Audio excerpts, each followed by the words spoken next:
Hello, everybody, and welcome in to the Penny Bloom podcast. Today, we conclude our actor spotlight for Dev Patel. This is what it's all been for, baby. 5 weeks in anticipation of Monkey Man. It was released on April 5th, 2024, with a story by Dev Patel and a screenplay by John Cawley and Paul Angunuela, and directed by Dev Patel. I am Colton Robertson. I am joined by Joseph George. What's up, homie? Oh, what up, what up? It is always a pleasure to be here. And how great a pleasure today. It's feeling mighty, mighty good. We're fresh off. Not even a day could go by for us to record. We had to hop on. So, very fresh on the mind. Had to talk it through. I'm still having thoughts, you know. Yeah, so fresh on the mind that we're still working through it, you know. We got out of our showing about, 6 hours ago? 6 hours ago, and it is all I've been capable of thinking of since we got out of Monkey Man. Oh my fucking God. I didn't think he could do it. After the Green Knight, I was like, okay, we have stepped up. You know, that was a big step. That was like, whoa, all right. You know, if you can make a movie that's better than the Green Knight, I will invite it, but I'm not expecting it. After that viewing, he did it. He did it quite confidently. This is the better movie. I don't know. They're very different, very, very different. But I think Monkey Man kind of gets at what the Green Knight wants to get to. There's so much in this movie, I don't know. And I don't know if I'm looking too deep in it myself, or I don't know if it is just kind of that open to where you can imply your own story onto certain things. But it feels so... I guess there's that revolutionary spirit in there that just always feels good. There's just an underdog story. It's not... You know, a lot of people compare it to John Wick, or like this is the new John Wick, and like no, like this is not John Wick. The action and the killing, sure. If you want to like show like side by side some killing that he does versus some killing that John Wick does, they do some similar things, but the movies are vastly different. Like just way different territories.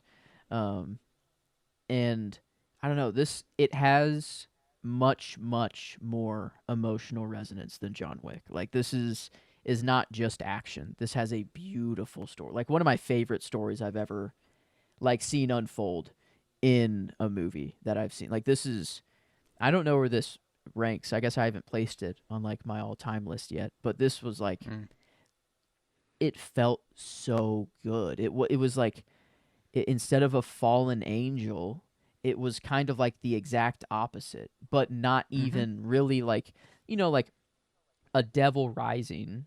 He's not really like he's not even really a devil to begin with. He's just very, very shitty upbringing, you know, like just very unfortunate, very like he's even an underdog from the beginning. So it's not even like it is the opposite of a fallen angel, but it's just I don't know, just a continuous rise. Instead of a fallen angel, it's a hero rising. No, I'm with that, you know? Like, I think that there's something so fascinating about the character that Dev Patel brings to the forefront in Monkey Man. He never actually gets an official name.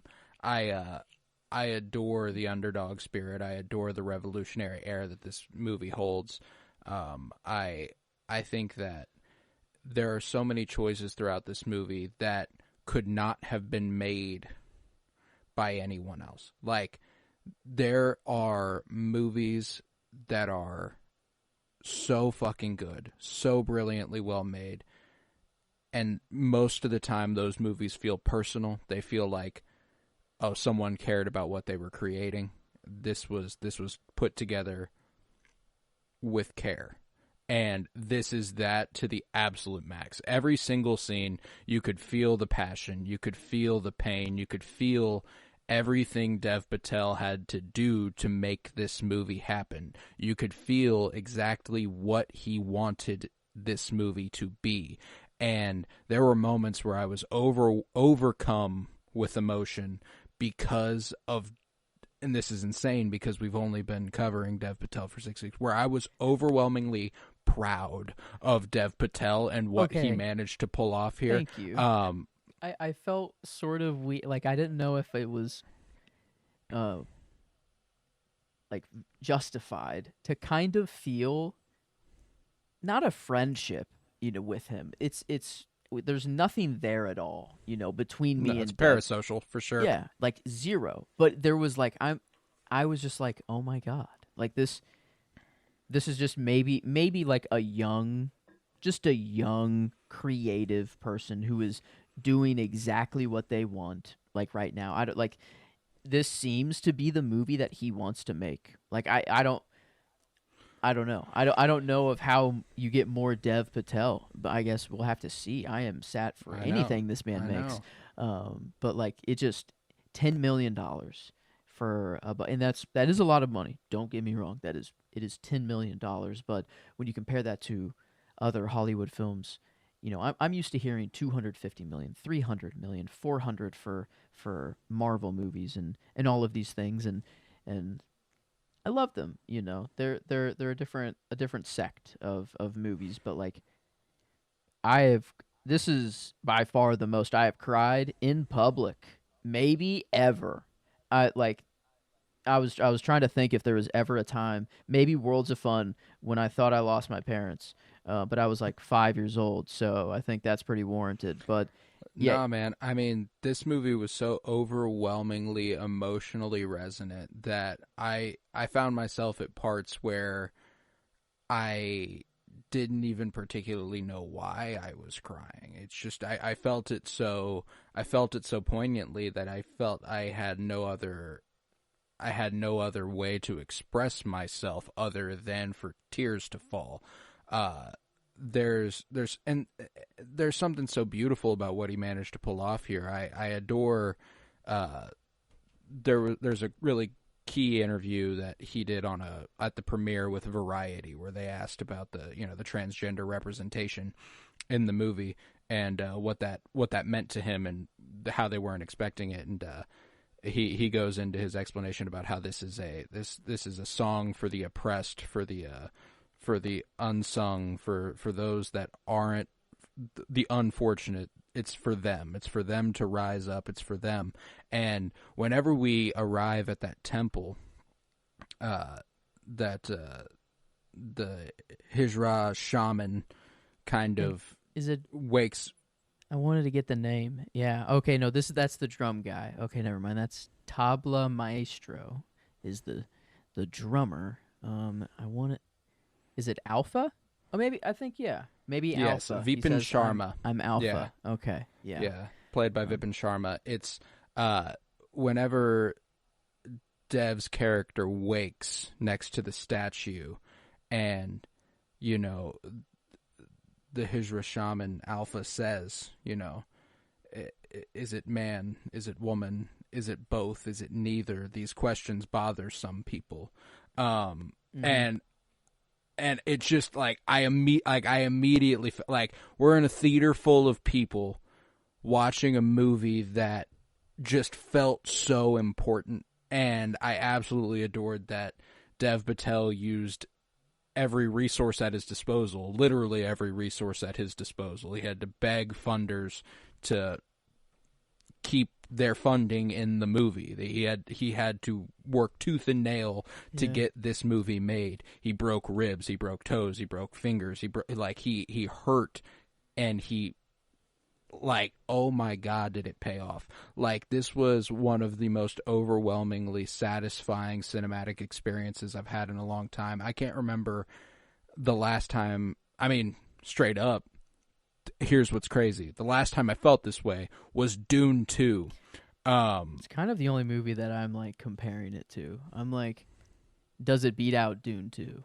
And it's not better than Dune 2. I think I felt it and was more emotionally satisfied with it than I was with Dune 2. I hope this is the start of a franchise, though. Like, I hope. Like, I sure as shit hope not. I don't know. Like, they could. Right. John Wick 1 starts out.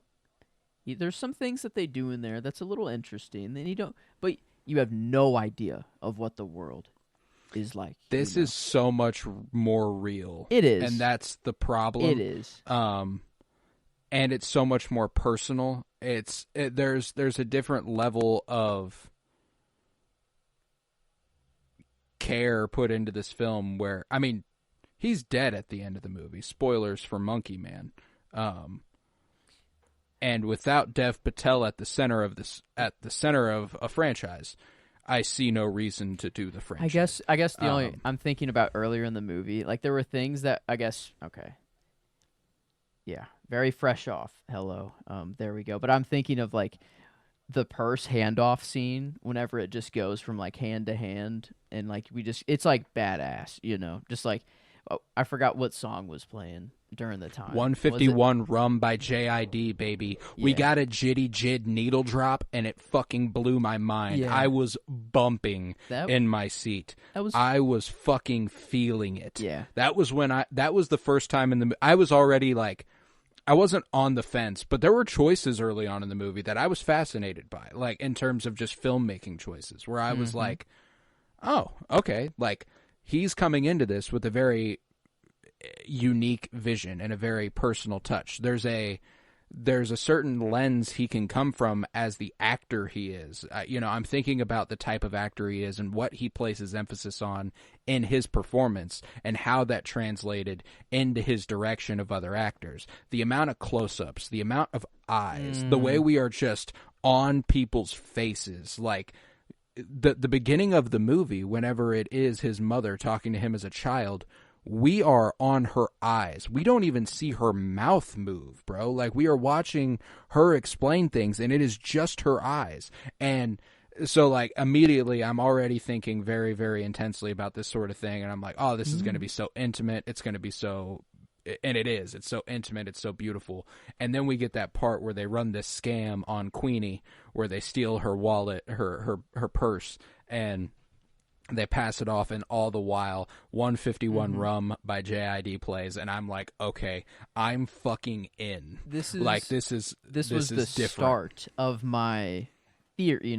It went away very fast, but like it was early enough in the movie where I'm like, oh, is this part of the world? This is a crazy handoff thing that's going on here. Like, is this man just disconnected? Is that it's just it's cool for the movie, and I think it is just that. I think it was just a chance so that they could have a needle drop and then have some cool shots and show kind of the city and just show that side of everything, and then it just is handed off to him, and he gets the card, and then he's like right in. It was like a perfect transition. Like I thought it was just really cool, and I had that realization like a lot of times. A lot of times I'm like, oh wow, that was just, I've never really seen that done before, or they didn't need to do that, but they went above and beyond anyways.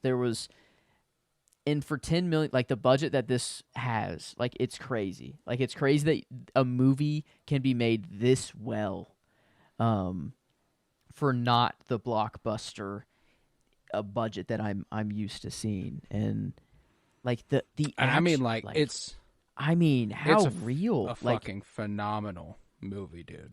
Some of these punches in like, just I don't like. Man, I mean, yeah, I guess he maybe just broke some shit. Like he was like, punch me. I don't know. Like maybe legit some of these punches and things were just real. I don't know. Like, but it seemed he was doing a lot of his stunts like himself. Oh yeah, I mean, especially when the mask is off, it's hard to tell whenever he is in Monkey Man mode. You know, I mean, Dev Patel is a fine man, a ripped up man. He's got a physique on him. But when he was in Monkey Man mode, his shoulders were a lot bigger, which was the only thing that indicated to me that perhaps it wasn't always him we were looking at. Maybe it was, and that's just kind of what he did as a physical choice with his acting. I don't know. But he became the monkey a little bit more. He became you do that. That's why the I'm like, bleaching of that. it when he bleached it. And. Only had it on for a little bit when it was bleached. He took it off. Like, he arrived there, took it off before he went in because, like, gotta be honest, you probably can't see shit through that at all. Like, man, like he's fighting in these rings, you know, with this mask on, like he handicapping himself, and I guess that kind of the point, you know, because when he wanted to try and he just wanted to like show who he was, you know, the reigning champion, the Cobra, was that his name, or like the whatever, just one kick, boom, you know, just down. Yeah, when he comes back, that shit was hard as fuck, my dude. God. I absolutely loved it. No, but to go back to why I genuinely can't imagine they do anything else with this, to connect it back to how real it is. This is 100% based in real politics and in real people. That's also true. Yeah. The Sovereign Party is a representation for the Hindu Nationalist Party, which currently runs India. It's Netflix originally had the rights to this film and did not want to put it out because of how it could affect their relationship with the country. I see. Yeah. That is why also you may remember, I don't know how much you might remember this. It's a small thing, but it's a notable thing. A lot of the imagery for the Sovereign Party in this movie is red. Mm-hmm. In early trailers, it was orange. And orange is the color of the Hindu Nationalist Party. Oh. They've digitally altered it after the fact to be less on the nose. Okay. So some of these things are just so. I mean, like India's election is coming up within the next couple weeks. Like it is a. It is like it is. I'm backpedaling. It is a political statement on this movie. On the franchise thing, no. The only reason I was even bringing that up was the purse handoff, and maybe there was something more to the world that another movie could highlight on. But yes, I also forget how the movie ends. We don't have our titular character anymore. That is a reality. And then also, yeah, it is much more real and much. Even though they are digitally altering and whatever, like it is very clear. At least there's real footage they use in this movie of things people have done in real life, and it's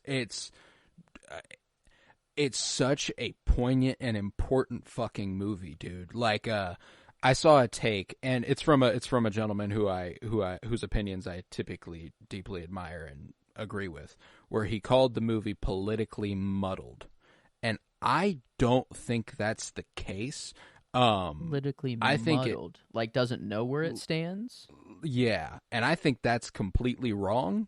Personally, I think it knows exactly where it stands, and I think that there's one part where I think you could argue is politically muddled, but I immediately had an explanation for it in my head, and it's when he lets the dude who is going to be elected live. And it's because the one guy he's that's a in pawn. the room. Yeah, the one guy that he kind of just lets escape or whatever. Mm-hmm. Yeah, I feel... It's because he's a pawn to the guy he's about to go upstairs and murder. You know, like he's like, the important man to kill is the man upstairs. You are nothing, I think that's how much of a pawn he is. What he's saying is that I didn't even know who that guy was. I thought it was just some guy that just so happened to be, important enough to be in the VIP room, obviously, or whatever. But, like, I just thought that he was just like, well, I'm going to hide, and I just so happened to be one of these other people that made it out. I had no idea that he was actually... Yeah, he was introduced during... I will officially declare my favorite scene of the movie. He was introduced during it, and it was Dev's training montage when he starts beating the bag, and the gentleman playing the drums starts giving him a beat to do it to, and then the Hijra villagers come around and watch him. He takes his shirt off, they whoop, they yell. It's a super hot scene. It's great, and we get these intercuttings of the hate politics ramping up. We get those intercuttings of that real footage I was talking about, of that sort of stuff, and then we go to that rally, and I had another thought, which I don't think is necessarily accurate, but I could see, given that the film was bought by Monkey Paw Productions and Universal Studios, that Jordan Peele was trying to assimilate the hate politics towards red, instead of orange. Like there's not a great chance this movie plays in India at all. Yeah, probably a safe bet. So I think that there's something to the idea that when we're at this rally for this politician, where there's a bunch of red everywhere and everyone's cheering for what they've just seen as blatantly hateful, I think that there is something that is more designed, sadly, in post for American audiences than it was probably initially intended. And I thought that was a really interesting part of the movie. But that whole sequence where he is training, he's getting back on his bullshit, the music, I love the score in this movie. It's really subtle, and it doesn't, there's scores that work really well standalone, and I don't think this is particularly one of them. But the way this film is edited and the way this film looks and the electricity and the tension and the pacing, the score works perfectly in every scenario it's supposed to work in. And I think that is what made my favorite scene. You got the drums ramping up. You've got, like, it is just so electric. And that is the word that I've come back to over and over in my head about this movie, is that it is so in your face, moving, kinetic, electric. And it is so fucking connected to good. It too. Like, I don't know, it feels that you're like on this rise with him. Like, any training montage in anything is just satisfying to me. Like, I don't know if it is just me, but usually like samurai or like, you know, like more Rocky. Like, yeah, whenever it's like, how could this possibly help me? And then like they very quickly learn. It's like, oh, I see, you know, or things like that. But like, I don't know if the holding the buckets of water is a 36 chamber. Is my first immediate thought, which was pretty cool. I don't know if that's but what God, that was a beautiful scene too, because he's thinking about the, like, isn't that when the prayer is being recited and he's holding it there, you know, like, oh, dude. God, yeah, like, damn. And that's like, I don't want to keep comparing it to John Wick, but like, it's kind of almost better in every way other than just the pure action. Like, that's what John Wick goes for, you know. It's like just a different vein. But like the reason ahead. John, sorry, I don't want to interrupt you. I guess the reason John Wick goes, you know, he always checks back and he sees his picture and he's like, yeah, that's why I'm doing this or whatever. And then he like locks in whatever. But Dev's is always like remembering like childhood, you know, memories, and like it's always like very nice moments. You get these like flashbacks, but sometimes it isn't nice. Sometimes it's very like, holy shit, I'm PTSD. I am literally seeing my home and mother being burned down, and like, oh my God. Like, so sometimes it is terrible. And others it is very fond memories. I guess it's really after his experience that he has where they're more fond. But before, no, yeah, for sure. I think this movie has some apparent flaws. Again, from that same person who said that it's politically muddled, he thought that this movie peaked early. And I disagree wholeheartedly. I think the first act is the weakest part of this movie. I think that the second and third acts are infinitely stronger. Don't get me wrong, like, the first act works well, but I was at that, like, I don't think the movie takes off until he tries to kill Rana. Like, that is when the movie fucking goes. And from there, we are off. But early on, one of the things that I didn't love is that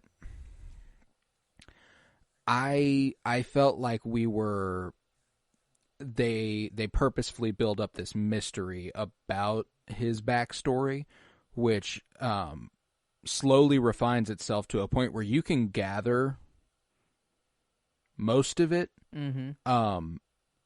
And then we spend time revealing what you already basically thought, which is and that's fine. You know, there are certain details during that scene that make it pay off. I like that it is the 𝗗𝗲𝙉 shaman who is like, like it's that scene whenever he blows the oh my god, the spice, if you will, into his face. Oh my god. Yeah, this is kind of when I lost it. I don't know. I was just like, I was tearing up through it all, but then like when he comes out of it, and like I don't like it was. He like rests his head on his shoulder and he hugs him and like, oh I my mean, god, it like I was wiping my face. Like I needed tissues. Too. I needed tissues, and I did not have any. Well, and there's that part earlier in the movie when he's remembering a fond memory with his mother, where she's like, "Look how large the roots are. Where do you think they go?" And then we enter that scene, and the roots have grown up the walls and down the walls, and he's like, these roots, you are connected to your ancestors. You are connected to everything that comes before you and everything that comes after. And like, it was over. Oh my fucking god. It was over. Like, I gotta take my, like, and that's what's beautiful is, you know who we can credit for that? Dev Patel, baby. There's not an aspect of this movie that you can't credit Dev Patel for, and I think that is so fucking awesome. The only thing is the score, you know, and like it, and I mean, like there's a few things, editing, cinematography, et cetera, but like the story beats, the elements of what makes this movie so great. Almost every single one of them, you can point at Dev and go, "You did this," you know, and. Thank you, Dev. Yeah, no, like, this, you're right, of how, like, important. Like, Dune, sure. It's awesome. It is great. It's telling, you know, important things, important aspects. But you have to do a lot of the work to make it in the real world. I don't know, to apply it to what's going on. And it's not even really that pressing of what's going on. This is very, very obvious. They used real footage, and I could tell, even though I'm very ignorant on the situation and I stay out of it, and maybe that's a problem that I do stay out of it on purpose. But I don't know. Now I'm thinking that way now, though, after the movie. Like before, it was never a thought. It was just like, I will stay out of it, because if I don't know. It's just like it feels selfish now almost to.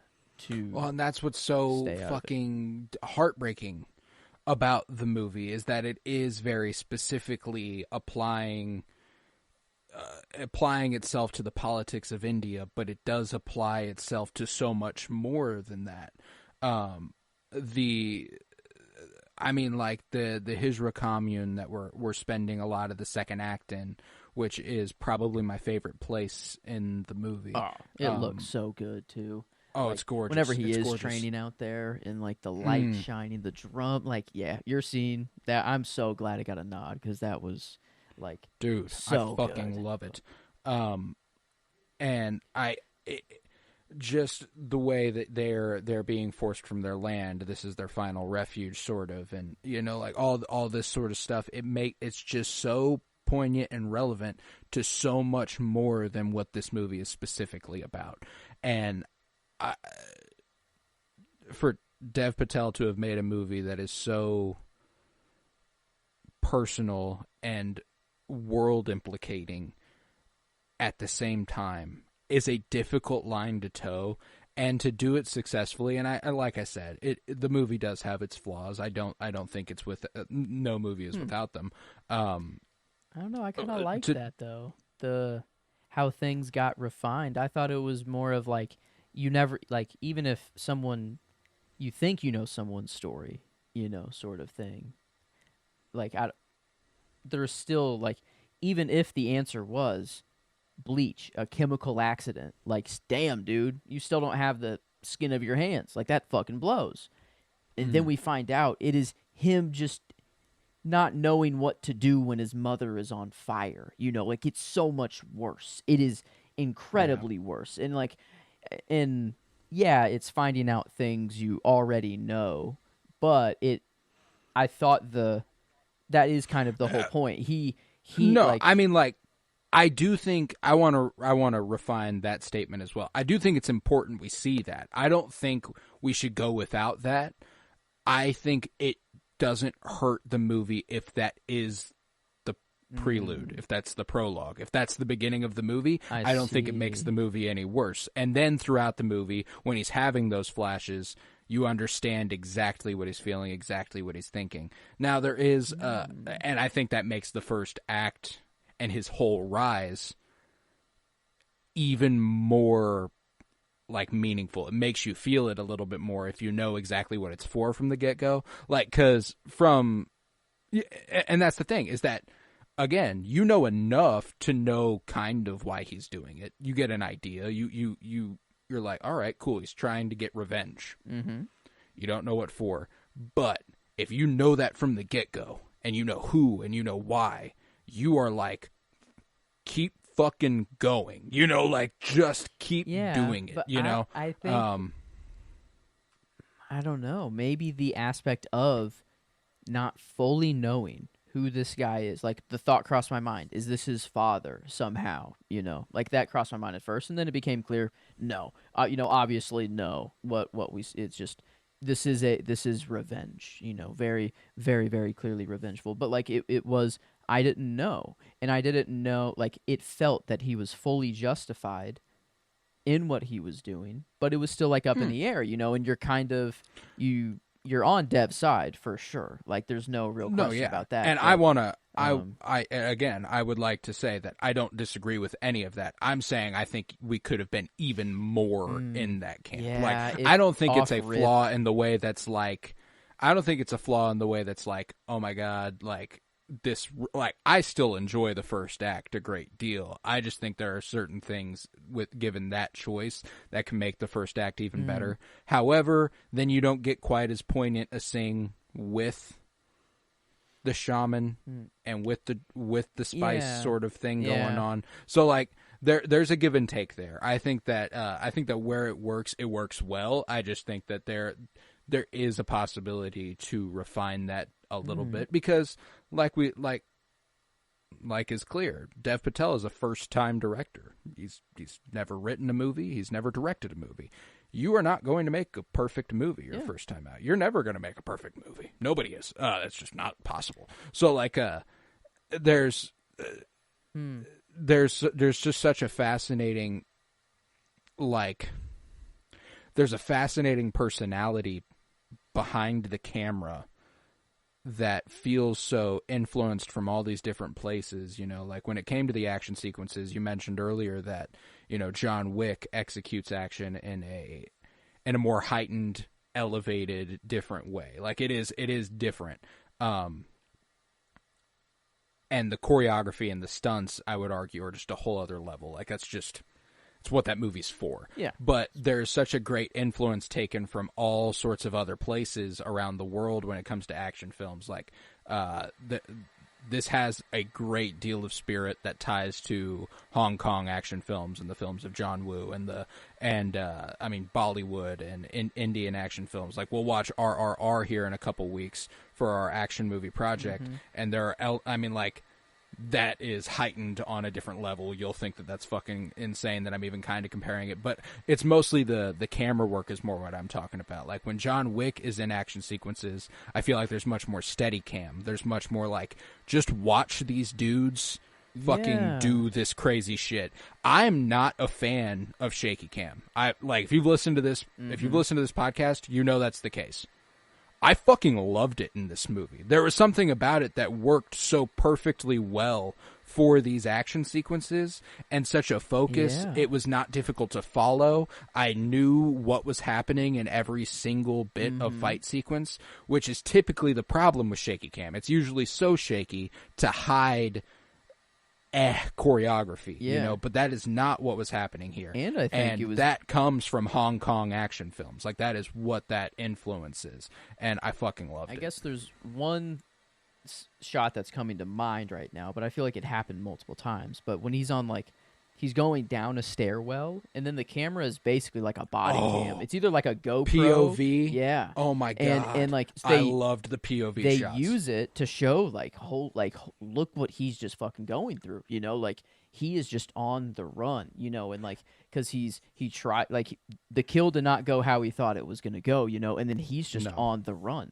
for like a long time. Like I don't know, it felt like a long time, I guess. It might have only been 10 minutes probably. I don't know. Of just him just evading the police. But that just whole sequence, like, oh my God. And then whenever he goes back in and he's, I don't know, like fully back it's so crazy that there's like, he's already kind of badass from the jump before he has like this, experience and training montage and goes back in fully suited up. Sort of, he's just got this air to him. I love revenge movies. One of the fascinating places that I feel like I could see inspiration drawn from, and that he's already got this air to him that is under control within his own head, but there's a scream within him, as he puts it. Fucking Batman. Specifically Christian Bale's Batman in Batman Begins, when he thinks about going to kill Joe Cool, and obviously he gets interrupted for a different reason. It's not like his hit fails, someone else kills him in time. But the very essence of that idea, where like his revenge was not going to be fulfilled, and it still isn't even after this. Like it's just a fascinating sort of archetype, and I appreciate that this movie clearly takes from so many influences, but is still so singular and is still so standalone. Like in terms of the story being told, it's kind of everything I've ever wanted in an action movie.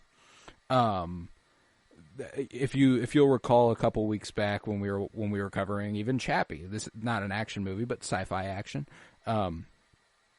And my idea for how you would change the story was like, wouldn't it have been better if Dev Patel was on the run from the police with his robot instead? And then that's, he's on the run from the police in this movie. And I also loved, this is pivoting a little bit, the just homages to Dev Patel's own career throughout this movie. There's a point when he goes to that little restaurant, and, we get a little bit of that underworld vibe, which I get where you're coming from about the potentiality for a larger thing going on, where he's like, I want 1 pound, and then he says, and add this. And, that's why. Yeah, that was the other thing. Okay, thank you. I knew there was one more thing that was a little like, okay, that was a little too weird, right? Like, that's not And then normal, he calls, but... yeah, right. And he calls the kid over, he's like, Sharu. And it says lion at the bottom of the screen, and I was like, oh... I looked at you, I went, oh, Sharu. I didn't put it together, and then you told me, and I'm like, Sharu. And then it clicked, and I was like, oh my God, this is Dude, Sharu. I loved that little detail. The gentleman who plays the announcer in the arena that he fights in is 𝗗𝗲𝘃 𝗣𝘁𝗃, who played Chappie, voiced Chappie.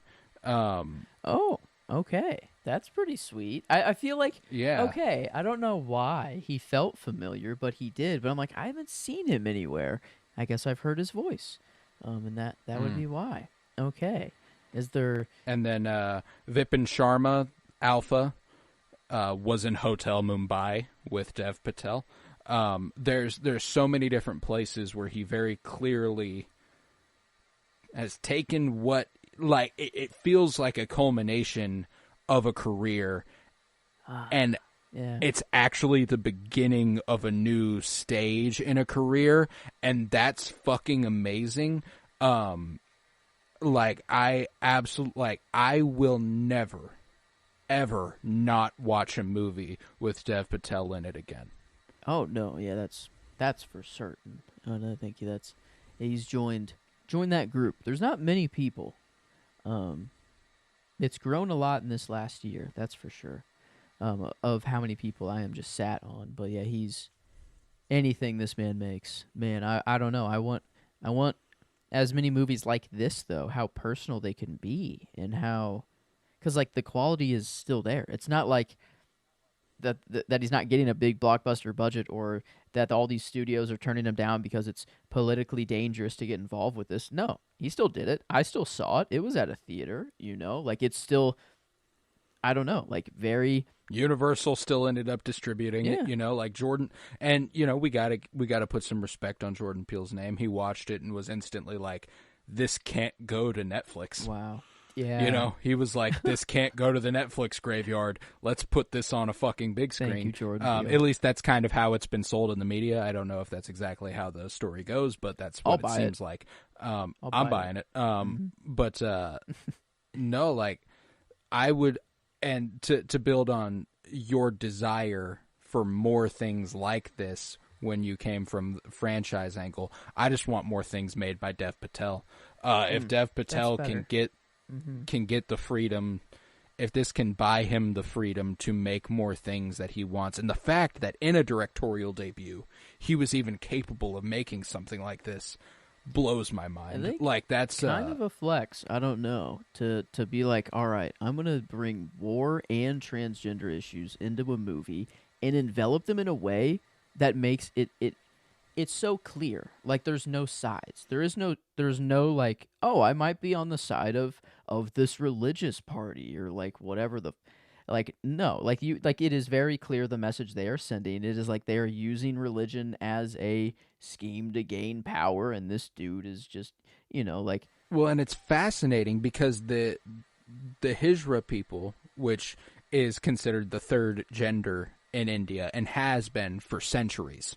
That's what I was gonna say. It felt ancient, and it felt it's not a new thing. Yeah, and I think that's an important thing in discussing these issues, so to say, in general politics now, is like the obsession by the right to be like, oh, pronouns, where'd they come from? They came with your fucking language. Like, the transgender people are not new. They've always existed. It's the same thing as every other LGBTQ thing. Like, it's the same thing. Like,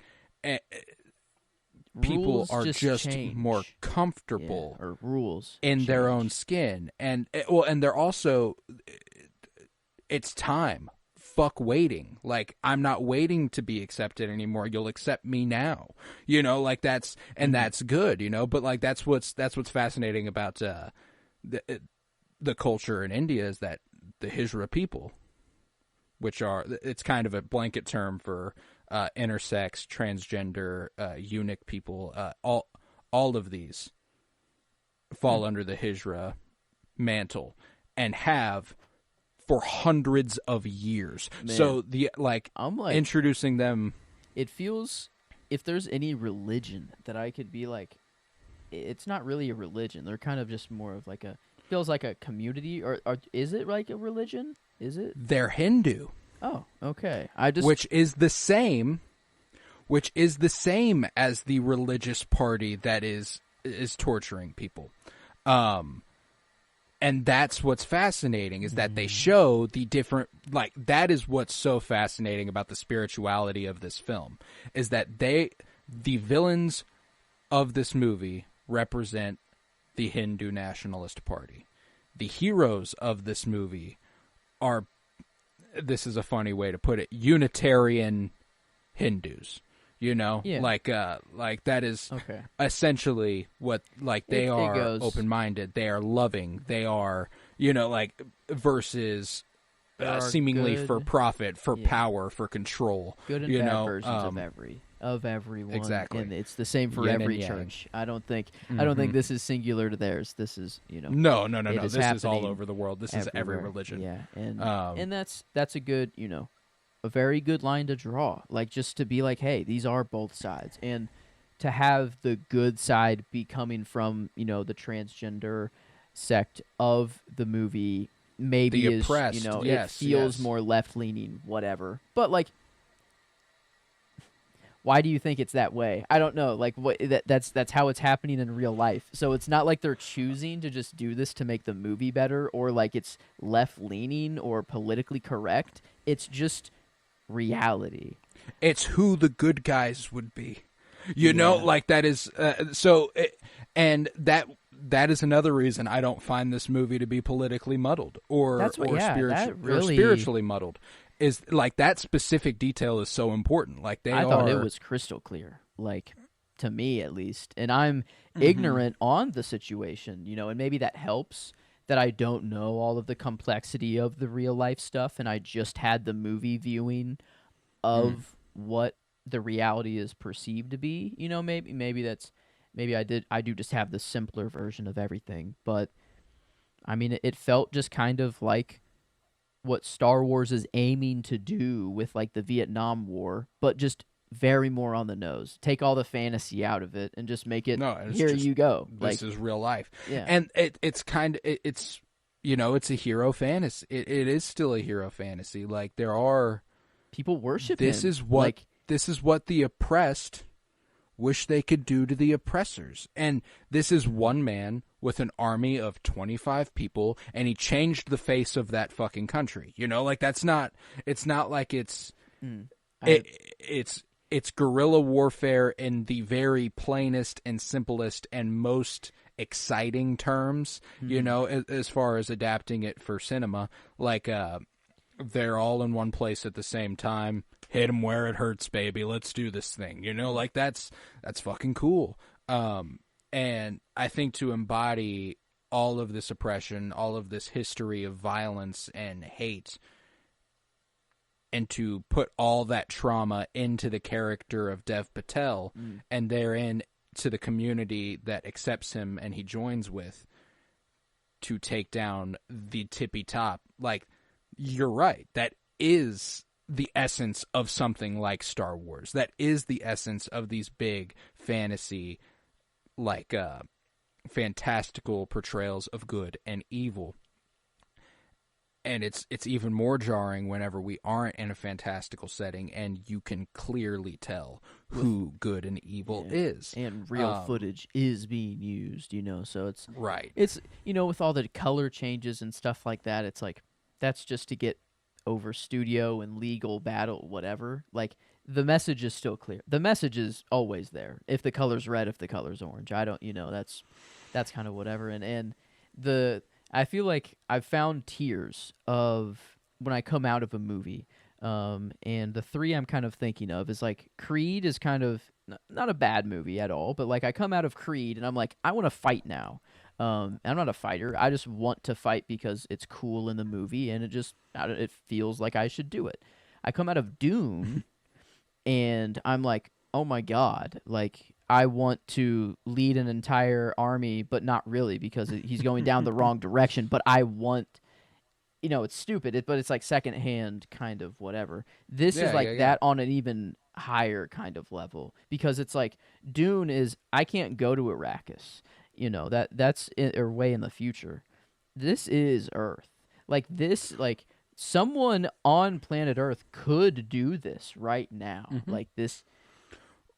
And that's what's so important about movies like this, is that while we can feel that way after these movies, we aren't the people who face these issues. We are white Americans. We are white people in America.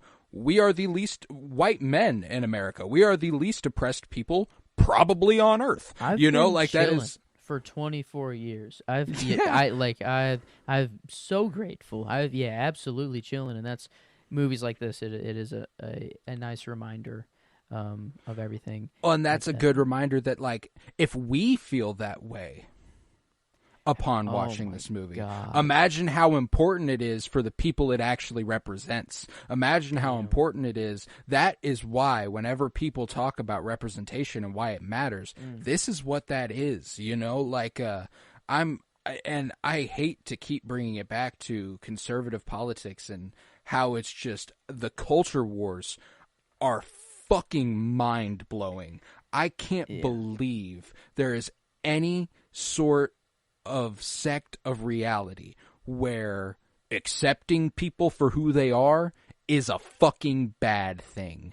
And that, I don't want to get off on the tangent too hard. It is relevant, but like, that, labels, because one of my favorite little flashes in this movie that was so important was whenever the religious leader, I can't remember his name, Babu Shakti, Baba, I guess. Baba Shakti. When he's giving his speech, there's a smash cut to "Stop Killing Muslims" on a sign, on a white sign in red, "Stop Killing Muslims," which feels very poignant. But like that's all these sorts of things, like it's just, it has such passion and purpose behind every little bit of the movie that, like, I'm sitting here talking about it and like I was having a tough time deciding if it was my favorite movie of 2024.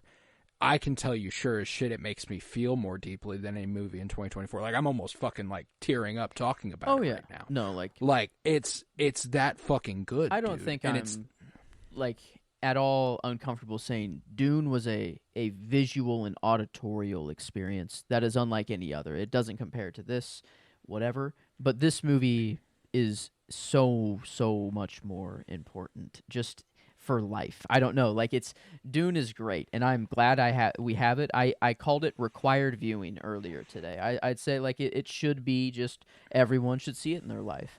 This absolutely fits in that category. Like this is I feel like this should be required viewing. You know, like this is just see this movie. Just see the movie. And we're talking about an action movie, bro. Mm-hmm. We are talking about a movie where we get some gnarly, fucking awesome, badass kills. The violence is so visceral that it literally makes me move in my seat. It makes me squirm. I actually jumped. The axe in the Dude. neck. Oh the my swing. God. Oh, I mean, I knew it was coming. I knew it was coming. I was waiting for it. Was waiting for it, and it happens. When he stabs that dude in the throat, and he ties up his hands, and then he uses his teeth to shove it in further, and then twist it. What the fuck, dude? What the fuck? Like, they took it. So, I mean, now, we don't have our John Wick episodes coming out for a couple weeks, but whenever you see people calling this the Indian John Wick, please know that's not the fucking case. We didn't have a conversation like this for the John Wick movies. No. I promise you. No. And I love the John Wick movies. I love those movies with all my heart. As it stands right now, this washes every single one of them. And that's insane. John Wick is like clean brutality. Almost, you know, it is brutal. John Wick is more brutal. It is brutal still. Don't want to call it, you know, like it's sunshine and rainbows, but compared to this was just. There's a certain element to this where there's a really key thing with this movie that I kept coming back to, and it's that oppressive violence begets revolutionary violence. That is what violence breeds. If you are oppressive in a violent way, you will be responded to in a revolutionary, violent way. And the John Wick movies simply don't have that, and they can't. You know, the lead's Keanu Reeves. I love Keanu Reeves. Again. Rules, what separates us from the animals. There is a clear separation here. There actually is, but in John Wick there isn't. They just say that there is.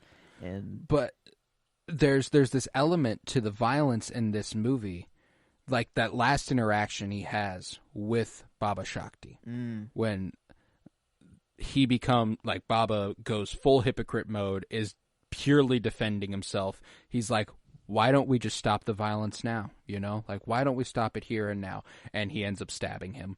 But you know, I'm like, man, Dev has to be the better man and not kill him somehow and make him an example. But like, no, this dude has to die. We walked into that room and I was like, please don't stop here. You know, like, we get to that point and I'm like, kill this motherfucker. He has to. And when a movie, exactly. And when a movie gets to that point, you go, like, you start evaluating, like, how real it is and how insane it feels to feel that way. And, like, when it comes to the violence in John Wick, there's this element to it, specifically in 3 and 4, that is almost masturbatory. That's like, we've gotten so good at this, we're just going to show you how good at this we are. You know, like, it's Not a lot. 4 is a little different, of course. I feel like there's a lot more to go with 4. But 3 specifically is like, we're just gonna have some fucking fun making an action movie, and there's room for that. You know, like I love that movie. I love those sorts of movies. There's very little action in this movie that doesn't feel like it didn't have to happen. Like, yeah, it was like because he doesn't. There's want so to. much that happens in John. That's yes, part of there's like so his much that happens character. in John Wick where I'm like, you didn't have to do that, but you're John Wick, so you fucking did it, you know? And this movie, I also love, there was a question earlier that I saw on Twitter that was like, Monkey Man and John Wick get locked in a room, who's winning the fight? John Wick beats his fucking ass. It's a guarantee. Yeah, John Wick's a trained killer. That is what he does. And that's what's awesome about this movie, is that he is an underdog. He is not supposed to win any of the fights he's in. That's what makes him so fucking cool. That's what makes this movie so fucking good. And like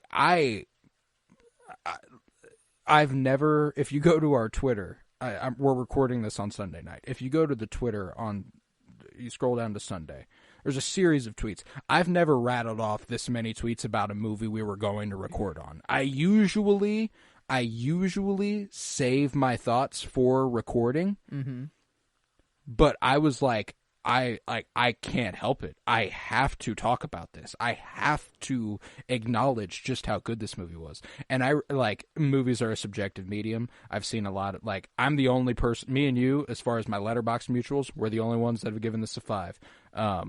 Everyone else, it's I saw a 3.5, I saw a 4, which are fine ratings. They're solid ratings. And those are, everyone's to each their own. I can't express enough how much I'm in love with this film. Emily fell asleep at about, she was like, I'm going to take a nap, wake me up here in about 30 minutes. And I was like, all right, when I wake you up in 30 minutes, do you want to go see Monkey Man at 9:15? You know, like that's, wow. I was like, do you want to go see that again? I can't stop thinking about it. We had to record this tonight because I literally wasn't going to be able to watch anything tonight. I literally wasn't going to let myself do that. I was like, I can't stop thinking about this. I don't know if this is true, but the thought just crossed my mind. Is it just the opposite of the Green Knight? Is it a guy who, instead of failing at kind of everything, instead we see the guy kind of do exactly what you want in every situation? You know, it's, you don't want him to be there in the first place. You know, it's a situation that sucks to be in the first place, but like he's making the right decisions. And even the final one, the one that I was kind of iffy about, is killing 𝗵𝘃 was killing him. But after he stabs him, it's that's over. But like the initial walk-in, I think he wasn't going to kill him. He dropped, he still has his knife in his hand and all, and he drops it after he gets stabbed, right? Does he get stabbed and then he drops it? Yeah. But like he was so disarmed already. I think he was like considering not killing him. I think that was the idea when he walked in the room, and then he's like, you know what? If you're not going to be violent, then okay. Maybe there is something we can do. Stab. Okay, now, obviously I see your intentions. I'm going to kill you. But even now, thinking of it just after the fact, he has to die kind of anyways. Like, even if says he's peaceful, he is the symbol of the entire everything. Like, you're right. That guy that does survive is just a pawn. Like, he's nothing. Like, it doesn't matter, that he. There came a point when there was that final fight broke out. He storms the building and he's going 1v20. And then it's so cool whenever Queenie's character comes in and she starts shooting at Dev, and you go, that's bullshit. You're like, that's cheating. Yeah. You can't fucking do that. Wait for Nobody this bitch here. To die. I don't call that. I don't use that word ever. I don't call women bitches ever. But in my head, that was my internal monologue. I'm like, how is this bitch gonna die? I'm like, this bitch. She needs to evil. go. And I'm glad that it was kind of like one of the girls that got her, that did it felt really That good. was the other interesting aspect of this movie that I feel like it didn't have a chance to flesh out that much. Sita, I think, kind of represents. I mean, he obviously gets flashbacks to what Rana did to his mom whenever he sees what that Australian guy is doing to her Mm-hmm. in the seat. So like, I it's I don't think that's fleshed out quite enough. I think it's just another example Yeah. of maybe the oppressed, like maybe it is another just step in the progressivist sort of, like a check in the progressivist box. Like she's a sex worker who reclaims her rights and kills her pimp, like it's I think she that's what at least I got is like she kind of felt trapped in the world she was in. She's what, because there was even a but girl that there's was like trying to sell her body, trying to sell outside of the business, and she was Mhm. like, what the fuck? How was that Sita? Was it I her? can't remember. It might have been, I think, maybe, and maybe that was kind of like the fuel for her, sort of thing, because everyone kind of had their little revolution. It felt like Sita got theirs, obviously Alpha and the whole their whole group coming in and like saving Oh the day. God. Oh my god, I dude. I almost stood up, bro. Like, I almost got the fuck. Like, I can't tell you the last time I felt this way in a movie theater. Like, not even Dune 2 made me feel this way. And I loved watching Dune 2. Like, That's There's similar things. It's crazy. He kind of drinks the water of life. He has his moment. He has a moment where he stands in the center of a crowd and everyone is worshiping. Monkey man, everyone's like, this is the prophecy, whatever. Like, it's strange that there are some things that are similar, but like vastly just. God, and I love the imagery whenever they would just. I love the quote that's like, subtext is for cowards, like whenever they would blatantly cut between images of Dev Patel and images of Hanuman, the original monkey man from Hindu religious texts. Yeah. Like whenever he opens his chest and you get this Oh, dude. trippy visual for a second, like the shock, like The whole the soul experience, is dude. what you're looking at. Yeah, Like that's Oppenheimer-esque. Did it remind the sound, just the sound, in some of the visuals, like the clicking, I guess, and that kind of wobbly. It reminded me of it a little bit, but no, that whole experience is by far my favorite scene. Like it was, I'm just like I was in tears a lot, not from just that scene. I mean, I was like, after, I don't know. I think that's why I kind of liked the finding out things of his backstory slowly and it refining more, because it felt like whenever I found it out, it was like a, oh, kind of like that cry, like a whole like it made everything even worse, sort of thing, and so I guess for the moment it makes it hit harder, but I think you're right. It could make the entire rest of the movie hit even harder if kind of those intentions and everything. I will say what my idea there, the way that could improve it, is a first viewing. I don't know how many times I'm gonna watch this fucking movie, dude. Could you tell what parts were shot on an iPhone? Hold on. Hold on. Did you tell me this before the movie, that there were parts shot on an iPhone? Well, they had so much production troubles that I think I remember hearing equipment this. broke. Okay, maybe I yes, did hear yeah, that. like this was. I forgot it until like this equipment moment. broke. There was a part of the filming, like in the club, where they don't, like, their tables don't have tops, so he's filming shoulder up the whole time. You can't see what they're eating at. They don't have tables. Like, it's just kind of they are just filming like there are tables there, and that's super fucking cool. Wow. Cameras broke, equipment, all sorts of equipment broke. So there were points in the movie where they had to film on iPhones. And knowing that, I wasn't looking for it. There are parts filmed on an iPhone. Wow, I one of the wasn't. Yeah, I had no clue. I guess I couldn't even point to one. And I'd be interested to know, like, the only part where I'm like, it almost looked like when your Wi-Fi gets a little bad and your screen gets a little pixelated. Okay, maybe was when he went underwater. Mm-hmm. After he gets shot. I did notice that. Yeah, there was some.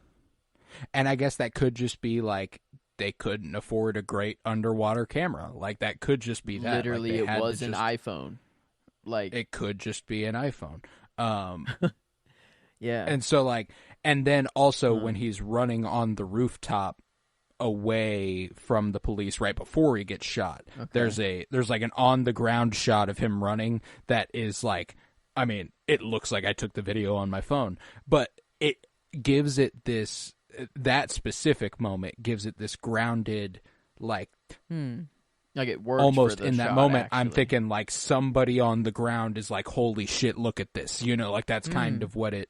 It's kind of what it felt like to me. Yeah. The underwater one, it doesn't really work, but then the other one, it actually works for the shot and for the moment. Exactly. So. And I mean, like, I don't think it hurts the movie. It was just one of those things where I was like, something didn't go the way they wanted it to here. You know, like, it was still, what was really impressive is that they still managed to light it really beautifully. It was like that bright orange with, like, I don't know how you manage that if it's not with a good camera, but like yeah, all the debris flying in the water and then like the flames that you could see. Like I don't know, it seemed like there was a fire. Maybe he was like remembering, I guess, you know, the memory of the fire, but was there an actual, I don't know, it felt like there was maybe something that was what was giving the light. I mean, the helicopter flying overhead had a spotlight. Maybe that so was that it. might be. And then it was flashing back and forth, maybe between between them. But oh man, no, I mean, like what? But to build upon that, I'm going to talk about my favorite shots in the movie. I've got a lot of them. There were immediately off rip, the introduction to Baba Shakti is when it's like an infomercial basically. You remember when he comes on screen, and I remember thinking like, oh yeah, oh, this is weird and stylized. What's going on? And then it zooms out and it's a TV, and Dev Patel's character's at the bar, and then they show him watching the TV, and the TV's on the left side of the screen, and his reflection is on the right side, and I was like, okay, fuck yeah, love that. That was one of my first candidates. And then basically the entirety of the last act. The final fight, the final culmination, holy fucking shit, was that beautiful. They did I mean, that club is... Thank you. I mean, that's a beautiful set. Yeah, that is a beautiful set. Thing like in John Wick that I realize is like they just have very creative sets, and like they you know, the excuses they have, it's just, oh yeah, this is a room we barely use, whatever. It's like, okay, but no, it's just we wanted a badass room to fight in.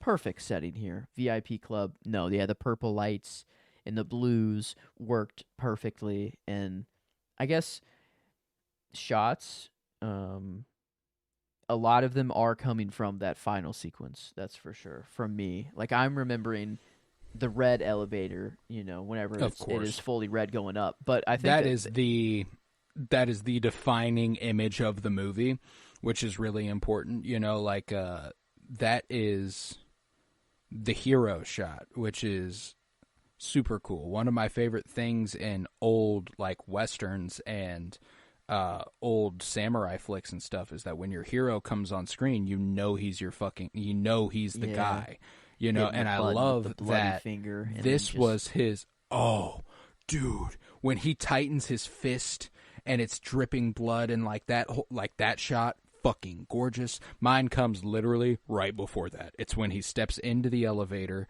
and his whole half of his face is on the left half of the screen, and you see the beautiful blue, purple, red lighting of the club room as the elevator doors shut, and then he's engulfed in red. And oh my god, I loved it. That's right before he does the shot of the doors opening, and you see him in the defining image of the movie. So like, I mean, the whole fight with Rana, the shot where like it starts on them and then it goes up to like the mirror ceiling and it shows them square up in the mirror ceiling. Like that's fucking really cool. Yeah, that you was know? really Like, cool. And their first fight they had in the bathroom, after did he try to poison him first, or was that just to get him to the bathroom so he could kill it? Was it like I think it's like if he die, I think it's a little bit of Ivan Drago. If he dies, he dies. But if not, he's gonna have to go in here, and then I can do my thing.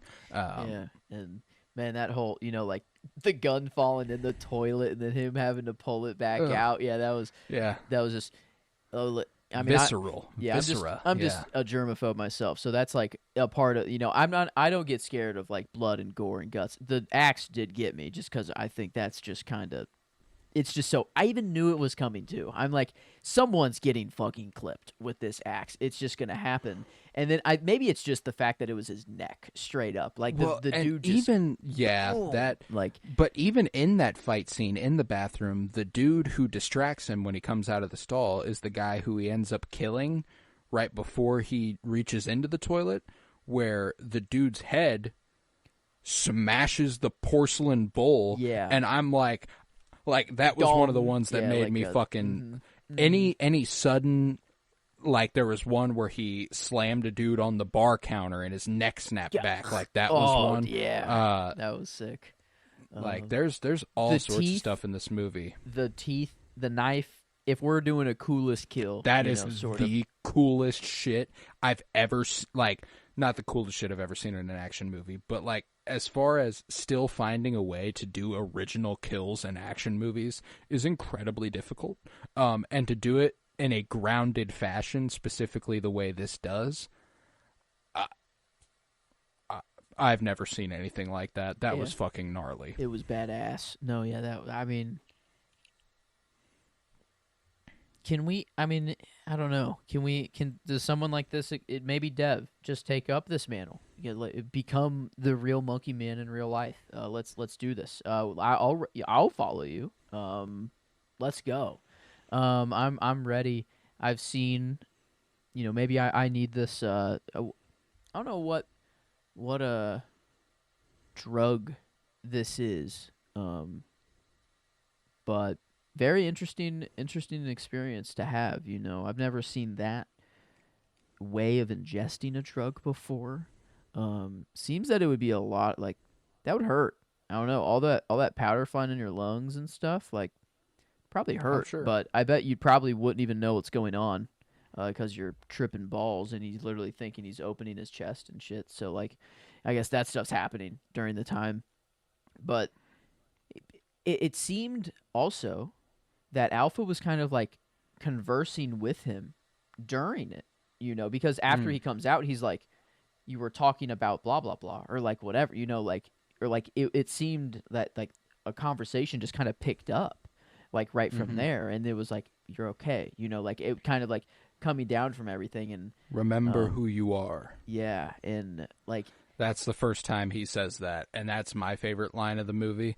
I'm a sucker for a remember who you are, show them who you are, that sort of sentiment, just like anything that is about self-assurity in the face of insurmountable odds. Like if you are the underdog, if you feel you can't overcome this, remember who you are. Yeah, like you see a man with burnt hands or something, but I see a man that had the courage to try to put the fire out, something like that. Like, dude, that scene just fucking tore me up, bro. I was sobbing. Yeah, and I think if you don't have that kind of back and forth of figuring it out, like it worked just really well to find out what happened to the mom, right?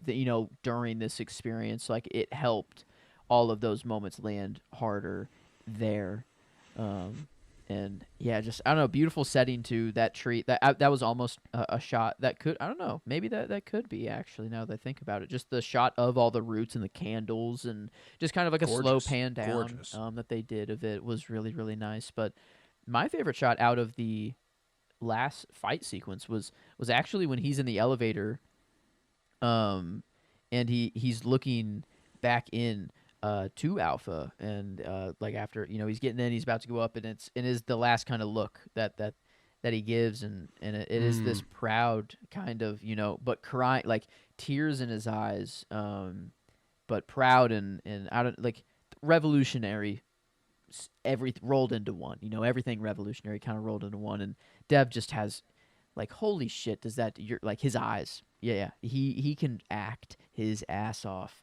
And yeah, it's clear who the character and performance is, but Monkey Man is all that we can call him, which is, or Bobby, but obviously Bobby is not his real name there. Not the name I'd go with there, but like it's just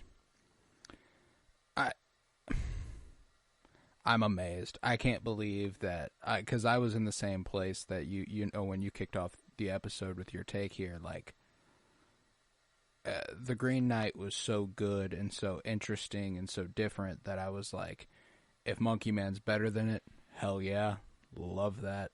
If I like it more, hell yeah, love that.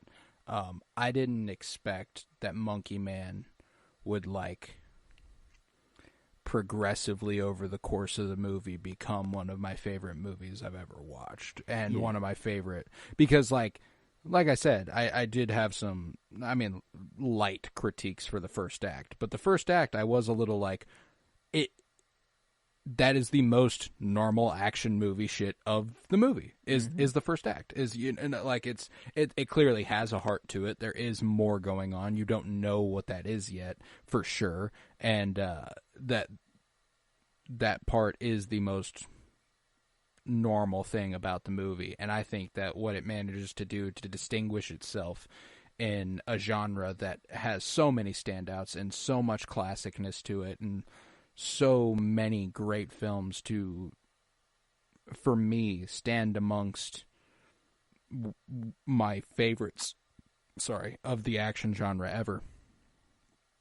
Like, holy shit. I didn't think, and one of my favorite movies ever, period. Like, I'm never going to turn away a movie that just wants to make a movie for movie's sake, make just something cool just because you can.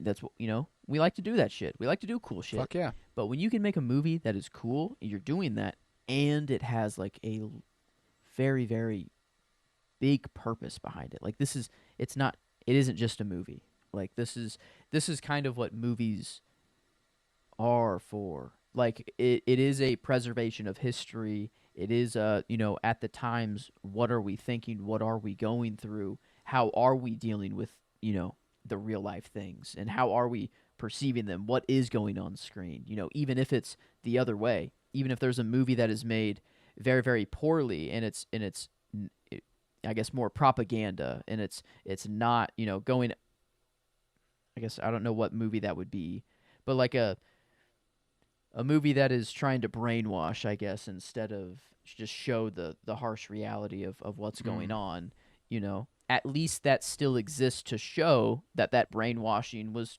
attempted to happen, at least you can, if you can put that together. So like, even if a movie's bad or whatever, like it feels like this is getting down to the roots of what, not even movies, just kind of like art is for in general. And I don't know, that's special. Like I did not expect to have that experience in this movie. I expected John Wick.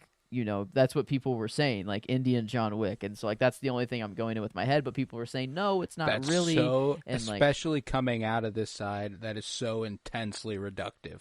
Like if you go into this movie thinking that, fine. If you come out of this movie thinking that, you need to be better. Yeah, no, I told, like, I just, recently went through John Wick myself, 1 through 4, very recently, all first viewings besides the first one, and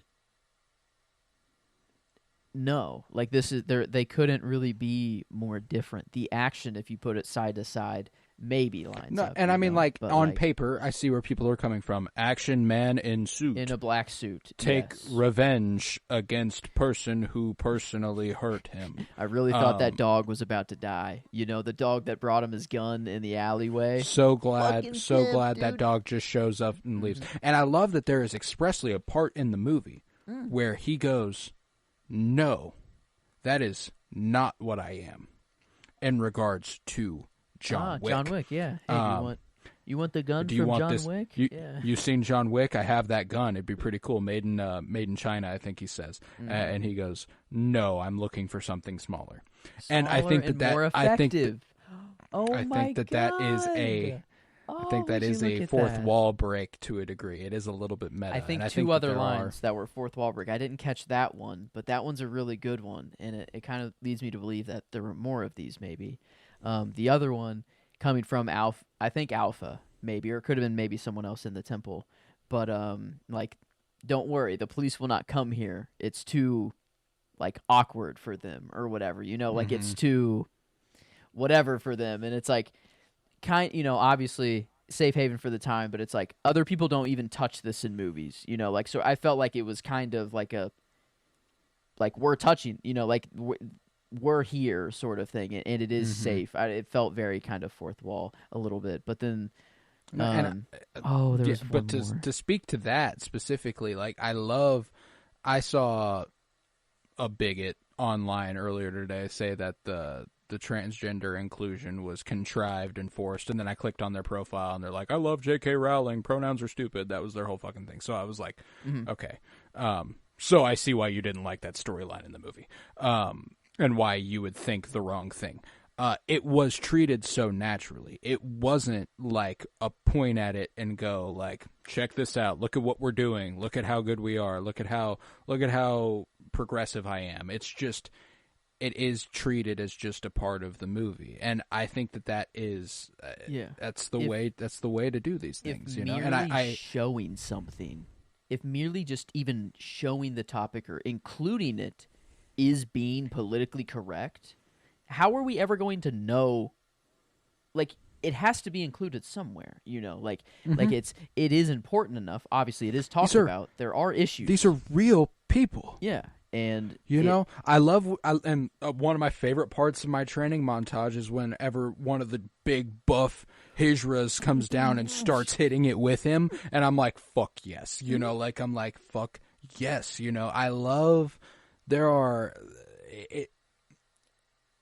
a few movies that have ever made me feel the specific way that this movie does, in terms of the real life impact I feel it could have and probably will have and is having, along with a hopeful and positive message ultimately. Usually these movies are drowned in negativity, in hopelessness, and the fact that this movie deals with all these real issues and comes out the other side like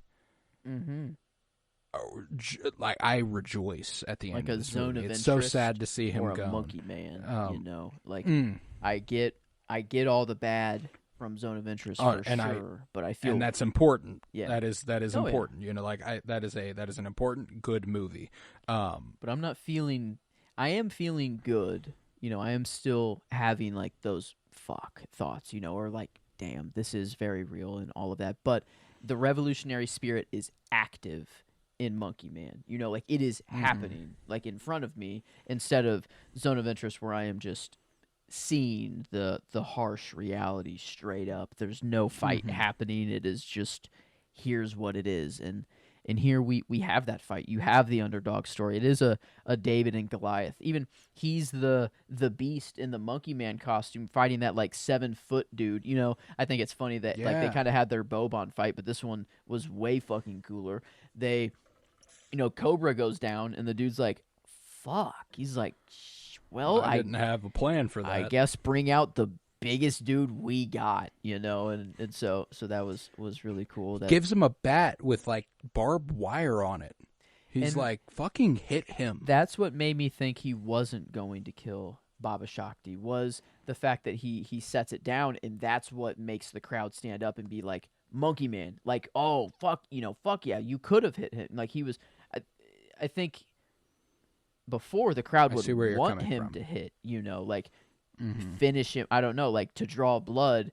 That was the other fourth wall maybe line is like, you don't draw blood, you don't get the cash. You got to draw blood for the show, sort of thing. And maybe that was Dev kind of getting in a little like, hey, I fucking put my blood in, like literally my blood, sweat, and tears into this movie. I paid a blood debt here, No, but when it came to that choice to put that down, it's because this dude's an equal. He's in the same position that Dev's character is in. He is being used by, like, if he's going to use this bat, it's against 𝗗𝗲𝘃 𝗃𝗣𝙔's character. It's not against the guy he's fighting. Like and he's not going to do this because that's exactly what 𝗗𝗲𝘃 𝗃𝗃's character wants him to do. And 𝗗𝗃𝘃 𝗃𝗃's character kind of represents the greed and the evil that the specifically greed, because like literally his monologue at the beginning of the movie is like, some of you are Hindu, some of you are Muslim, we may even have a closet Christian in here, but we all worship one we all worship one God, the Indian rupee, and it's like, okay, that's very on the nose. Loved that introduction. Also love that 𝗗𝗃𝘃 𝗃𝗃's accent is so thick you can barely understand a word he's saying. Yeah, hardest dude to understand in the entire movie, 𝗗𝗃𝘃 𝗃𝗃. That's true. Yeah, I've grown very used to subtitles as well, just when I watch movies at home. So when I go to theaters, it is kind of like man, I really wish I could have subtitles. But that's okay. I get the idea, and sometimes when I don't hear a sentence or something or a few words, I'm just like, I get what they're going for. You'll catch up. I'll catch on. Like that. So it's fascinating to see that was one of those choices that I absolutely loved in this movie is where his character does draw the line. He doesn't do this to people who he might be fighting against him, but they're on the same side, like they're in the same position. They're both here in this ring, like it's not, there's nobody who comes to this ring and fights that's like, I don't need this. Yeah, because even in the back, like, he's trying to get more money or whatever. He only gets half. But then that one guy that has to fix, like, the water pipe, and he's like, fuck it, I pay so much into the water. And then, like, Dev's like, brother, just fix the pipe, please. Or whatever. Yeah, it's like, he is just like, I don't know.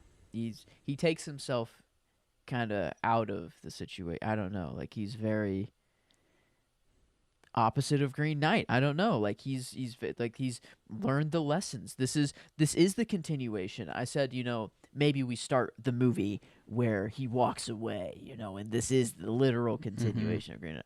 But like, if you learned all the lessons from that movie, and wrap him up into this guy, put him in his brain. I don't know. I'm feeling way more on this guy's side. That's for sure. I want to follow Monkey Man. I don't know. I like that it is the good side of the story. I don't know, the wins. We are seeing many, many wins every time, and the wins that we get, some of them are like smaller victories for the transgender tribe and or like their whole temple, getting like that money at the whenever like they just get that backpack full of money, and then like they open up the piece of paper and and it's just like, oh my god, that just feels so fucking good. And the paper says, remember who you are. God damn it. Yeah, and they're like just like one girl, or just, I don't know, someone just breaks down in emotion, like like in the background, no words, just like someone just starts to cry, and I was just like, oh my god, like it was and it's a good reminder of what he leaves to go fight for that reason. That is, he did that because they were being evicted. He did that because they couldn't afford to live where they were living. So he was like, now you can afford to live somewhere better. Like, dude. Yeah, and he didn't even tell them, like he overheard that conversation. He didn't, I kind of wanted him to go in there and be like, I'll take care of it. But it's even better that he kind of was just like, I don't know. I mean, maybe it would have been nice. He's humble. Yeah, I guess. And I don't know, them just coming to like save the day, because he was getting surrounded, and I'm like, how the fuck's he getting out of this? I'm like, it's gonna be awesome. We're either getting a really epic action sequence and he's gonna go to town, and then here to the They rescue. burst in. And like Oh my the god! dance, they kind of dance a little bit. They were like dancing outside during the dresses. Diwali celebration. Yeah, yeah. Was so cool. And then like them just like destroying the blood splatter like on all the art and all the other like I don't know who they were supposed to represent, but like the previous people in power, getting all just blood splatter. They destroy all that art too, and while everyone's dying, was just it was like an opera. It was like it was just the music felt very opera. I think it might have been kind of opera music for maybe one sequence of something kind of or like classical kind of music, maybe not opera, but like a. Well, what's even one of the I mean, like the score is fucking I love the like serene music that plays during that brutally violent action sequence that kind of shows that he's at peace with what he's doing. He's like, there's no question. Like this is what I'm doing. And I've actually been listening to that track because it's so fucking good. That one I believe is specifically called Restaurant. Okay. Yeah, it is. I didn't even look at the soundtrack yet. Good old Monkey Man. There it is. It's fucking gorgeous. Who did it? Good old 𝗗𝗃 Do we know him? Yeah, I did not recognize the name. I'll have to see. Yeah, nothing is. Did Alien Covenant, the Pope's Exorcist last year, Assassin's Creed, the movie. Oh, okay, not the game. Because I was gonna say the Assassin's Creed movie or music fucks in the games. But okay, Monkey Man, did good here though. Yeah, did very good. So did very good. I mean, like, and that's another thing is that I thought it was edited so well, and the way that those specific things worked so well together was like the editing, the score, and the choreography of the fights all went together so well. Like they literally place emphasis at one point in the movie, my favorite scene in the movie, on how the music ties into the action they perform. Like that is a literal. I love the way that was the way that guy communicated. That's how he told stories. Yeah, like like in the mother, he would do something and the people would laugh. I don't, and they're like, I don't know if this is what he was going for, but the story he told, one drum was the father, one drum was the mother, and the mother is like when he put the hammer on it and it made that like kind of that higher pitch like ring, and there was during the training. I think it might be after. I don't know. There's some break they kind of have, and he makes that noise. And I think he's kind of like saying like remember your mother, like sort of thing, or like maybe he's having memories of his mom, and like it gets him to fight harder or something. Get up. I think it's like when he's telling him to get up. That's when he does it. Oh my god, no! Oh my god, and I love that even. He's getting in the training and like he's in the rhythm now, and then it's kind of like they're battling each other. It's kind of like a shadow box versus each other, like he has to keep up with the same rhythm, and the drum guy's getting out of breath and he stops and he's like out of breath, and Dev is like fine, and he's like you've now made it, you have completed your the student has training. become the master, sort of thing. Yes. And those just feel great. Nah, man, I loved the movie, and I don't think I've portrayed it in any other way on this show. It's a damn good movie, and if you have not gone to see Monkey Man, you've misfired. Go ahead and go see Monkey Man if it is available to you. You will not regret it. I don't think. And man, yeah. I loved it, but yeah, we do have showings tomorrow. Subtitles as well at 6 p.m. If we got an on-screen subtitles. Yes. I'm going to a concert tomorrow, so won't be seeing the movie again tomorrow. But maybe next week. Might have to make that a double view. I mean, I was willing to go see it again tonight. You almost did two in one day. Have you ever done that for any movie? I have for the Batman. Okay. I did it for the Batman. I think that was my tonight. Maybe a little too late now for the 3-hour committal. Unfortunate. But I'm glad that we did talk about this tonight, because you were kind of like I did just try to occupy myself with as much as I could do. I couldn't watch the Batman. I wanted to. I got it in 4K. I could not put it on. I'm like, what do I do right now? I don't know. I wanted to watch another movie, but I felt like for some reason it would muddle the experience I had earlier tonight. Yeah, I was like, I had to keep it pure. It's like even though the Batman is great and one of my favorite movies of all time, I couldn't do it. And couldn't do it, man. No, I mean, like that's how good this movie is. That's how much it resonated with me anyway, and I think it'll fare quite well in our rating section of the show. If we are, do you think we're there? I think we are there. Yeah, then I didn't know if we did leave out anything, but I think I know. I mean, I'm sure there's a lot of movie here. It's a big movie for 2 hours, and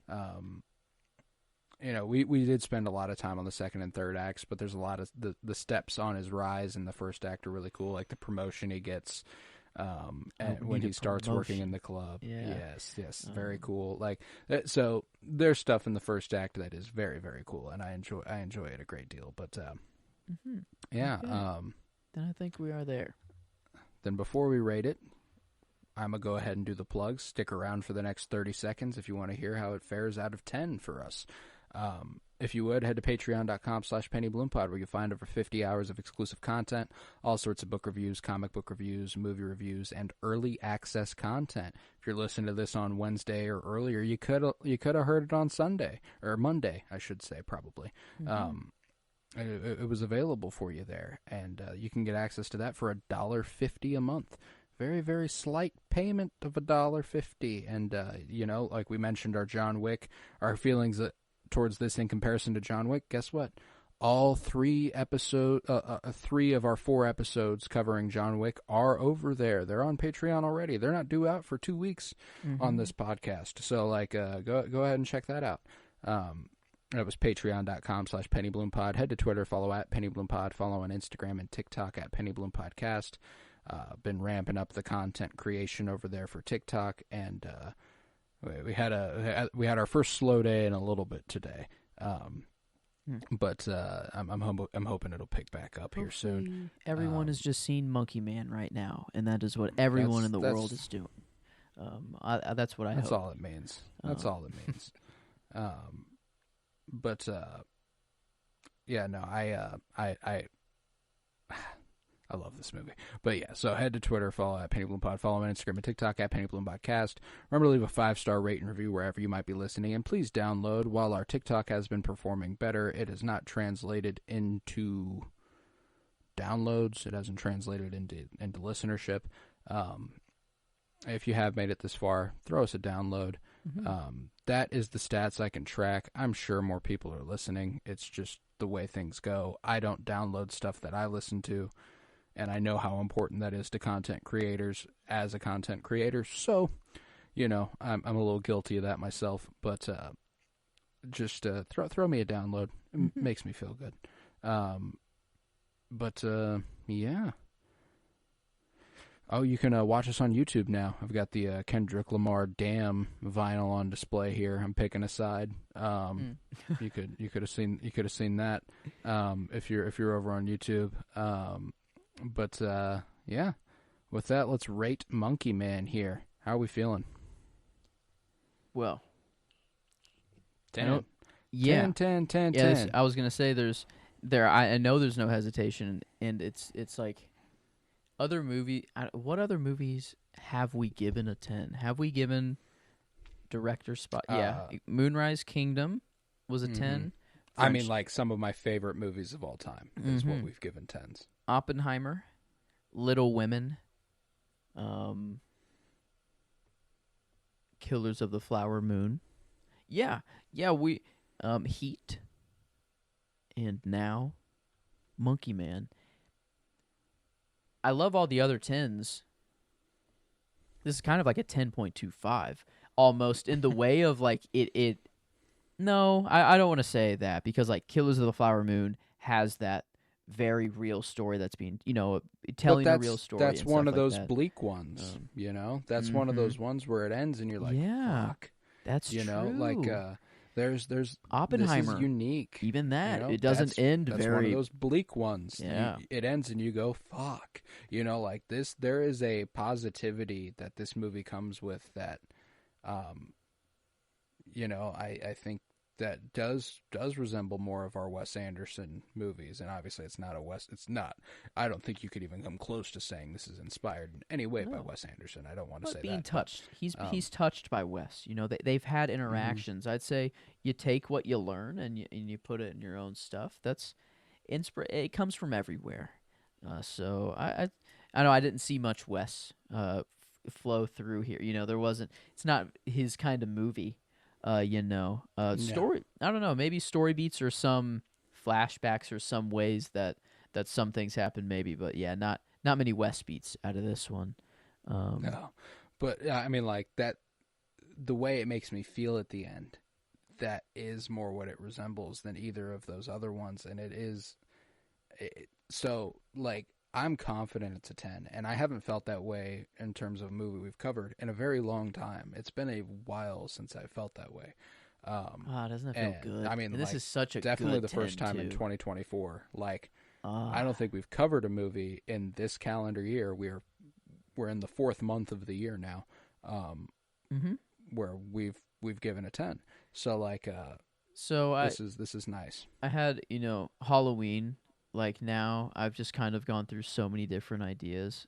Like Paul to, but Monkey Man, it's kind of tough. It's like just a black, you know, can't really dress up as Monkey Man. You know, is the thing is, I just want a full Dune suit. I just don't know if those exist. They do. You could get a still suit. Functional, they're probably very expensive. Probably not function. You know, I don't think they do keep your water, and that'd be pretty sick. But no, yeah, this hold it in. I will completely retort my franchise, you know, statement because I do not want it to continue. Take that back. But I do want Dev to continue. You are right. Like, yes, Dev, do whatever, man. And I do hope this does give him that spotlight and chance to do it because, yeah, you made something that resonated very, very, very well. And I don't know. I can't wait I have to see it again. I don't know. Like I'm gonna have to. This will be the second movie of the year that I see more than once. The first being Dune 2. Yeah, I have 2 really great movies in Madam Web. So that's all I've gotten in 2024. So let's see. This was the. I don't rank these, but every movie I've seen in theaters. I think this was the 12th movie I've seen in theaters this year. We saw Godzilla -1 on my birthday, which is a 2023 movie, not a 2024 movie, but we saw it in 2024. Okay.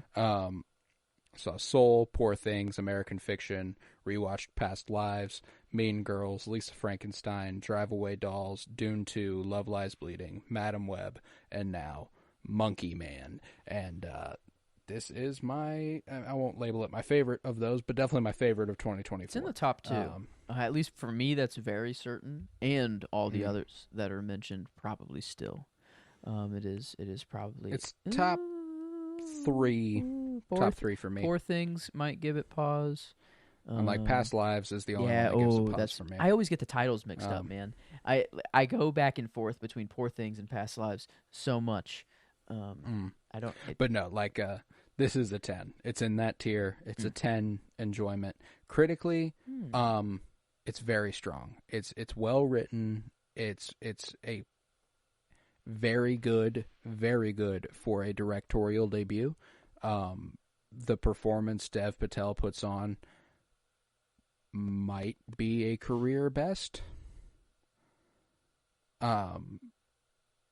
Tough to say. You know, I think that Lion and Green Knight give it problems. Those are different types of performances. Copperfield's just more fun, you know, as well. Yeah, I'd say like Green Knight. I think just visually and I don't know, like I feel like if it's I'm better honest made. with myself, Green Knight is a better movie. Green Knight's a better film than Monkey Man. In terms of literal just filmmaking, and I mean, Green Knight had a lot more to work with. You know, it wasn't a $10 million budgeted film. I think that if you gave Dev Patel resources like the Green Knight, we're looking at a completely different level here. Yeah, kind of I hard think to that compare given them, the hand he was dealt, and the difficulties this saw in production, the fact that the final product is what we got, and the fact that it is a directorial debut, the fact that he hadn't directed anything and he still managed to make a movie this personal, I think that's worth a lot. And I end up in the 8s at least. Mm-hmm. Yeah, Green Knight 9.25, so that there's a ceiling. You know, I don't think it's in the 9s anyways. Copperfield, Yeah, I would hesitate to call it a 9. We gave Copperfield an 8 flat. Is what we gave. I would say it's better than Copperfield. Mm-hmm. Yeah, Lion is an 8.75.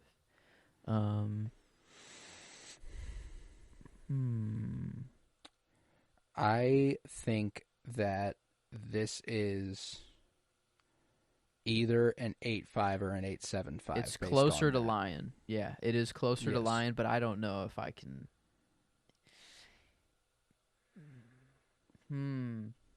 Lion is beautiful. Like, there are some beautiful shots there, and that is one that is, you know, more devastating, but that's kind of more for enjoyment.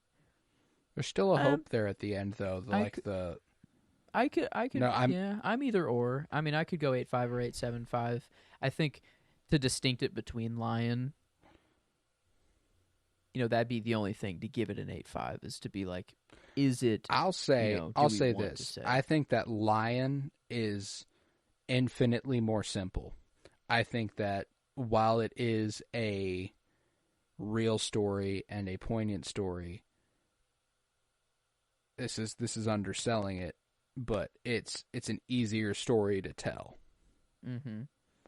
You know, I think that that's the case, and I think that with the level of difficulty this story presents and the ambition it shows and how much it succeeds, I think I would be willing to put it right there. I think I would be right there, just a little lower. I think I'd go 8.5. I don't know. It did just kind of feel more right. I mean, okay. With an 8.5, that's a 9 flat, like, overall. With an 8.5. 8.75 gives it a 9.2, 9.17 specifically. So, but I'm more comfortable with the 8.5. Mm-hmm. I'm more comfortable with that. And with a 9 out of 10 for Monkey Man, we will conclude the Dev Patel spotlight, and I hate to see her go, but goddamn, what a way to watch her leave. Monkey Man was fucking special. Yeah. And well, we'll be, you know, anything that's next up we'll add to the spotlight. You know, I think we'll cover regardless if this man is in anything or makes anything. Dev Patel. So. Dev Patel's in. We're covering Dev Patel shit now. That's the rule. But this will not be our last spotlight. In fact, here in a couple weeks, we will be picking up another actor's spotlight, and that one will be for Anya Taylor-Joy in anticipation of Furiosa, a Mad Max saga. We'll be covering 3 Anya Taylor-Joy movies in anticipation. We are going to be covering Emma. We will be joined by Claire DeJaneiro for that. We are going to be covering The Last Night in Soho. And we are going to be covering The Menu. All in anticipation of Furiosa. And Monkey Man, a good unofficial kicking off of our action movies galore project, where we will be starting to cover John Wick 1 through 4 over the next couple weeks. So very excited for that. And that leads straight into the likes of Akira and Die Hard and Hard Boiled and RRR and Sicario and Mad Max Fury Road and all sorts of great fucking movies. I'm so very excited for that. So we've got a lot of fun stuff planned. A lot of movies in May. A lot of movies in May. Big movie month May. Nothing but movies in May. But yeah, with that, I was Colton Robertson, and I was joined by Joseph George. Thank you very much, homie. Oh, thank you for having me. It's always a pleasure to be here.